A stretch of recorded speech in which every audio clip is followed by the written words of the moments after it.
Bismillahirrahmanirrahim. Assalamualaikum warahmatullahi wabarakatuh. Alhamdulillahirabbil alamin. Kita berjumpa kembali di channel kesayangan kita, yaitu Rehab Hati The Paso Official. Seperti biasa, setiap hari Selasa pagi kita akan membacakan sebuah buku yang berjudul Syarah Arba'in Nawawiyah yang ditulis oleh Imam Nawawi, yang berbicara terkait masalah pokok-pokok ajaran Islam. Alhamdulillah, sekarang kita sudah masuk hadis ke-7 yang membahas terkait masalah agama adalah nasihat. Bismillahirrahmanirrahim. An Abi Ruqayyah Tamim bin Ausin Ad-Dari radhiyallahu anhu anna an-nabiyya sallallahu alaihi wasallam qala ad-dinun nasihah. Qulna liman? Qala lillahi wa li kitabihi wa li rasulihi wa li a'immatil muslimin wa ammatihim. Diriwayatkan dari Abu Ruqayyah Tamim bin Aus Ad-Dari radhiyallahu anhu bahwa Nabi sallallahu alaihi wasallam bersabda, agama itu nasihat. Kami bertanya, terhadap siapa? Beliau bersabda, terhadap Allah, terhadap kitabnya, terhadap rasulnya, terhadap pemimpin kaum muslimin dan kaum awam mereka. Hadis ini diriwayatkan oleh Imam Muslim dalam kitab Al-Iman, bab Bayanu anna dina an-nasihah, nomor 55. Hadis ini hanya diriwayatkan oleh Imam Muslim. Imam Nawawi berkata, dalam Sahih Bukhari tidak ada hadis ini, sedang dalam Sahih Muslim hanya pada bab ini, tidak ada pada tempat lainnya. Adapun urgensi hadis, hadis ini merupakan ucapan yang sangat singkat dan padat yang hanya dimiliki Nabi Shallallahu Alaihi Wasallam. Kata-kata hadis ini ringkas namun mencakup makna yang kaya dan faedah yang luhur. Hingga saya melihat semua hukum syara' baik usul maupun furu' terdapat padanya. Bahkan hanya pada satu kata yang ada di dalamnya, yaitu wali kitabih, terhadap kitabnya. Karena kitab Allah mencakup seluruh permasalahan agama, baik usul maupun furu', amal konkret maupun keyakinan. Jika seseorang beriman dan mengamalkan nasihat yang terkandung dalam kitab Allah itu, maka ia sesungguhnya telah mencakup seluruh bagian syariatnya.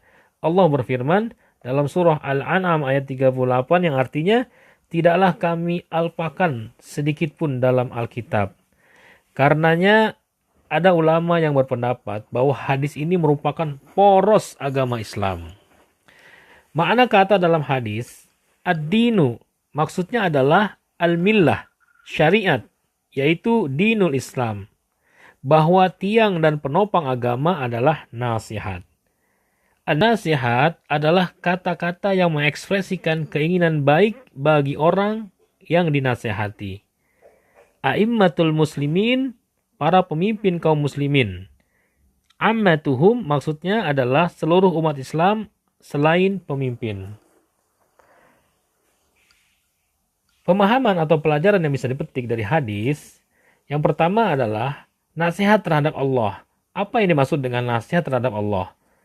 Maksudnya adalah ini dilakukan dengan beriman kepada Allah, tidak menyekutukannya dan tidak mengingkari berbagai sifatnya.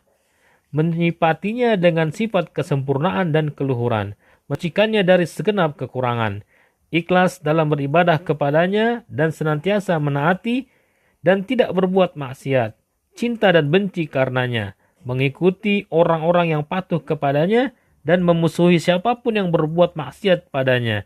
Jika semua itu dipegang teguh oleh setiap muslim dalam setiap ucapan dan perbuatannya, maka ia akan mendapatkan kebaikan, baik di dunia maupun di akhirat. Yang kedua, nasihat terhadap kitab Allah, yaitu dengan mengimani kitab-kitab samawi yang turun dari Allah, dan mengimani bahwa Al-Quran adalah penutup dari semua kitab tersebut. Ia merupakan ucapan Allah yang penuh dengan mukjizat, yang terjaga baik dalam hati maupun dalam bentuk tulisan. Dan Allah sendirilah yang menjamin hal itu. Allah berfirman dalam surah Al-Hijr ayat 9, yang artinya sesungguhnya kamilah yang menurunkan Al-Quran dan sesungguhnya kami benar-benar memeliharanya. Nasihat Muslim terhadap kitab Allah ini bisa dilakukan melalui beberapa hal berikut. Yang pertama, membaca dan menghafal kitab Allah. Karena dengan membacanya akan didapatkan berbagai ilmu dan pengetahuan. Di samping itu juga akan melahirkan kebersihan jiwa, kejernihan nurani, dan menambah ketakwaan. Dengan membaca Al-Quran akan diperoleh kebaikan yang banyak yang tercatat dalam lembaran amal dan menjadi syafaat di saat penantian pada hari kiamat kelak. Rasulullah SAW bersabda, "Iqra'ul Quran, fa innahu ya'ti yaumal qiyamah syafi'an li ashabihi." Bacalah Al-Quran, karena pada hari kiamat Al-Quran akan datang sebagai pemberi syafaat bagi orang yang membacanya. Sedang dengan menghafal Al-Quran dan merekatkannya di dalam dada, hati akan lebih hidup dengan cahaya kitabullah. Manusia juga akan segan dan menghormatinya, sehingga menjadi pemandangan yang sedap bagi manusia lainnya. Sementara di akhirat derajatnya akan semakin tinggi, sesuai dengan banyaknya hafalan Al-Quran yang dimiliki. Rasulullah SAW bersabda, yang artinya dikatakan kepada orang yang hafal Al-Quran, bacalah dan naiklah. Bacalah dengan tartil, sebagaimana engkau membacanya di dunia dengan tartil. Karena kedudukanmu di surga sesuai dengan ayat terakhir yang engkau baca. Hadis riwayat Abu Daud dan Tirmizi. Yang B, membaca dengan tartil dan suara yang bagus sehingga bacaannya dapat menyentuh jiwa dan meresap ke dalam hati Rasulullah. Rasulullah SAW bersabda, "Laisa minna man lam yataghanna bil Qur'an." Bukan golongan kami orang yang tidak membaca Al-Quran dengan bacaan yang baik. Hadis riwayat Muslim. Yang C, mentadaburi maknanya dan memahami ayat-ayatnya. Allah berfirman dalam surah Muhammad ayat 24 yang artinya, maka apakah mereka tidak mentadaburi Al-Quran ataukah hati mereka terkunci? Yang D, mengajarkan kepada generasi muslim agar mereka ikut berperan dalam menjaga Al-Quran, yaitu dengan mempelajari dan mengajarkannya demi meraih kebahagiaan dan izah atau keluhuran kita selaku umat Islam. Rasulullah SAW bersabda, "Khairukum man ta'allama al-Quran wa 'allamah." Sebaik-baik kalian adalah orang yang mempelajari Al-Quran dan mengajarkannya. Hadis riwayat Bukhari. Yang E, mendalami dan mengamalkan. Tidak ada kebaikan bagi orang yang membacanya, namun tidak memahaminya. Juga tidak ada kebaikan bagi yang memahaminya, namun tidak mengamalkannya. Bagaimanapun, buah yang paling bagus dan masak dari membaca Al-Quran adalah memahami, lalu mengamalkannya. Dan alangkah buruknya bagi kita jika kita mengetahui namun tidak menjalankannya. Allah Subhanahu wa taala berfirman dalam surah As-Saff ayat 2-3. Wahai orang-orang yang beriman, mengapa kamu mengatakan sesuatu yang tidak kamu lakukan? Amat besar kebencian di sisi Allah jika kamu mengatakan apa-apa yang tidak kamu kerjakan. Yang ketiga, maksud dari nasihat terhadap Rasulullah SAW adalah hal ini dilakukan dengan cara membenarkan risalahnya dan mengimani semua yang dibawanya, baik Al-Quran maupun Sunnah. Juga mencintai dan menaatinya. Dengan mencintai Rasul, maka secara otomatis akan mencintai Allah. Sebagaimana disebutkan dalam firman-Nya, yang artinya, katakanlah, jika kalian benar-benar mencintai Allah, maka ikutilah aku. Niscaya Allah akan mencintai kalian. Quran Surah Ali Imran ayat 31. Demikian juga melalui ketaatan kepada Rasulullah, maka secara otomatis menaati Allah.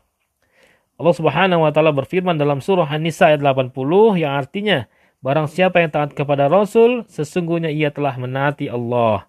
Sementara nasihat terhadap Rasulullah setelah beliau meninggal, selain dilakukan dengan berbagai hal di atas, juga dilakukan dengan jalan mempelajari sirah Rasulullah SAW, mencontoh akhlak dan adabnya, serta komit pada sunnahnya, baik ucapan maupun perbuatan, senantiasa mengambil manfaat dan pelajaran dari kehidupannya, serta berusaha untuk memberikan andil dalam penyebaran sunnah di tengah-tengah masyarakat, dan ikut serta membantah berbagai tuduhan bohong yang dilemparkan para musuh dan menentang Rasulullah SAW. Yang keempat, maksud dari nasihat kepada para pemimpin adalah pemimpin orang-orang muslim adalah para penguasa, wakil-wakilnya para ulama dan orang-orang soleh. Agar seorang penguasa ditaati, maka penguasa tersebut harus dari orang Islam sendiri. Allah Subhanahu wa taala berfirman dalam surah An-Nisa ayat 59, "Taatilah Allah dan taatilah Rasulnya dan ulil amri, penguasa di antara kalian." Adapun nasihat kita terhadap mereka adalah dengan menyukai kebaikan, kebenaran dan keadilannya, bukan mencintai lantaran pribadi dirinya, juga karena melalui kepemimpinannya, kemaslahatan kita bisa terpenuhi. Kita juga senang dengan persatuan umat di bawah kepemimpinannya yang adil, dan membenci perpecahan dan keterhampasan umat di bawah kepemimpinan penguasa yang semena-mena dan tiranik. Menasihati pemimpin juga bisa dengan cara membantu mereka dalam hal kebenaran, seraya mematuhinya dan mengingatkannya jika salah dengan cara yang selembut mungkin. Karena tidak ada kebaikan sama sekali bagi masyarakat yang tidak mau menasihati pemimpinnya dan tidak mau mengatakan Anda zalim kepada penguasanya yang zalim. Juga tidak ada kebaikan sama sekali bagi penguasa yang menindas rakyatnya dan membungkam orang-orang yang berusaha menasihatinya, menutup telinganya rapat-rapat agar tidak mendengar suara-suara kebenaran. Dalam kondisi seperti ini yang terjadi justru kerendahan dan kehancuran, dan sangat mungkin terjadi jika masyarakat muslim telah menyeleweng dan jauh dari nilai-nilai Islam. Sementara bagi para ulama, nasihatnya terhadap kitab Allah dan sunnah Rasul begitu besar yang bisa dilakukannya dengan jalan mengcounter berbagai pendapat sesat yang berkenaan dengan Al-Quran dan sunnah, membantah beragam pendapat minor yang lahir dari ulama yang tersesat. Juga menjelaskan berbagai hadis, apakah hadis tersebut sahih atau dhaif. Ia juga mempunyai tanggung jawab yang besar untuk selalu menasihati para penguasa, senantiasa menyuruhkan agar mereka berhukum dengan hukum Allah dan Rasul-Nya. Jika mereka lalai dalam mengemban tanggung jawab tersebut, hingga tidak ada satupun orang yang menyuarakan kebenaran di depan penguasa, maka kelak Allah akan menghisapnya. Nabi SAW bersabda, "Sesungguhnya jihad yang paling besar adalah ucapan kebenaran di hadapan penguasa yang semena-mena."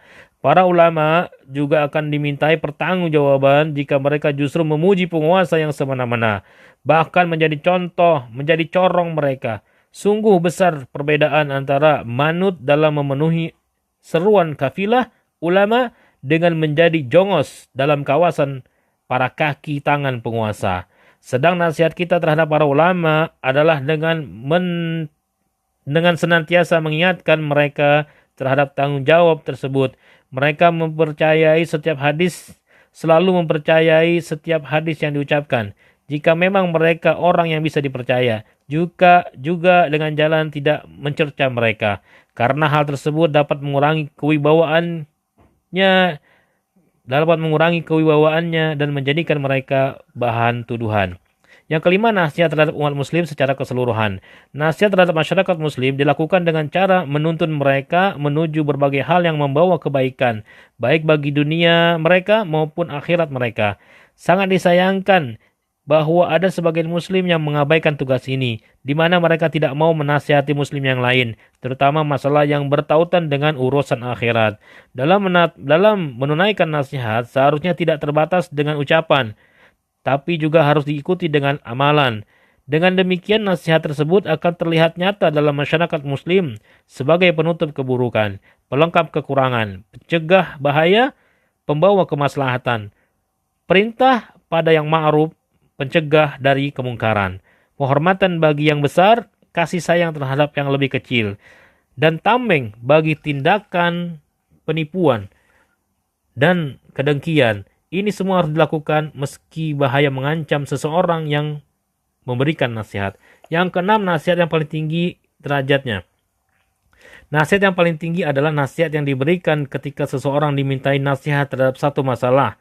Rasulullah SAW bersabda, "Jika seseorang di antara kalian dimintai nasihat oleh saudaranya, maka nasihatilah ia." Termasuk nasihat yang derajatnya tinggi adalah nasihat yang dilakukan seseorang terhadap orang lain di saat orang yang dinasihati tersebut tidak ada di hadapannya, yaitu dengan cara menolong dan membelanya. Nasihat seperti ini menunjukkan ketulusan orang yang memberikan nasihat. Rasulullah SAW bersabda, Sebagian dari hak muslim terhadap muslim yang lain adalah menasihatinya jika tidak ada di hadapannya. Yang ketujuh, beragam pendapat ulama yang menawan tentang nasihat. Hasan al-Basri berkata, sesungguhnya engkau belum bisa menunaikan hak untuk menasihati saudaramu sebelum engkau dapat menyuruhnya untuk melakukan sesuatu yang ia lemah untuk melakukannya.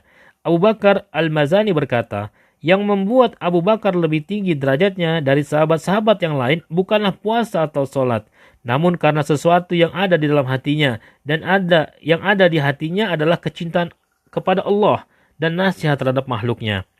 Fudail bin Iyad berujar, orang-orang yang paling cerdik bagi kami bukanlah orang yang banyak puasa dan sholatnya, melainkan orang yang paling dermawan jiwanya, paling bersih dadanya, dan mau menasihati umat.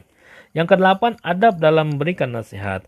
Adab nasihat dalam Islam adalah menasihati saudaranya secara tertutup dan berusaha untuk tidak diketahui orang lain. Karena barang siapa yang menutupi keburukan saudaranya, maka Allah akan menutupi keburukannya di dunia maupun di akhirat. Itulah sebabnya mengapa ada sebagian orang yang berpendapat bahwa barang siapa yang menasihati seseorang ketika hanya mereka berdua, maka yang demikian itulah nasihat yang sebenarnya. Dan barang siapa yang menasihati saudaranya di tengah-tengah orang banyak, maka yang demikian itu justru mencela dan merendahkannya. Maka Fudail bin Iyad pun berujar, seorang mukmin adalah yang menutupi aib dan memberi nasihat, sedang seorang durjana adalah yang menyingkap dan menelanjangi aib seseorang. Yang kesembilan, hadis ini juga memberikan pelajaran 3 hal, sebagaimana yang dikatakan oleh Ibnu Battal. Yang A, bahwa nasihat adalah dinul Islam itu sendiri, dan dinul Islam itu mesti dipraktekkan dalam ucapan dan perbuatan. Yang B, nasihat adalah fardu kifayah, yang terpenuhi jika ada orang yang melakukannya, dan gugur kewajiban bagi yang lainnya. Yang C, bagi orang yang yakin bahwa orang yang dinasihati akan menerima dan tidak akan memberikan reaksi yang membahayakan bagi yang menasihati, maka dalam kondisi seperti ini wajib hukumnya untuk memberikan nasihat semampunya. Jika yang terjadi sebaliknya, di mana orang yang dinasihati akan bereaksi hingga membahayakan jiwa pemberi nasihat, maka dalam kondisi ini ia bisa memilih menasihati atau tidak. Alhamdulillah Rabbil Alamin. Itulah hadis Arba'in Nawawiyah yang nomor 7 yang berbicara terkait masalah agama itu adalah nasihat. Untuk siapa? Untuk Allah, untuk kitabnya, untuk rasulnya, dan untuk para pemimpin. Bismillahirrahmanirrahim. Wal 'ashr innal insana lafi khusrin illa illal ladzina amanu wa 'amilus sholihati wa tawassaw bil haqq. Sesungguhnya saling menasihati itu membuat manusia tidak merugi, justru membuat beruntung. Barakallahu fikum wa ahlikum wa malikum wa hayatikum. Wassalamualaikum warahmatullahi wabarakatuh.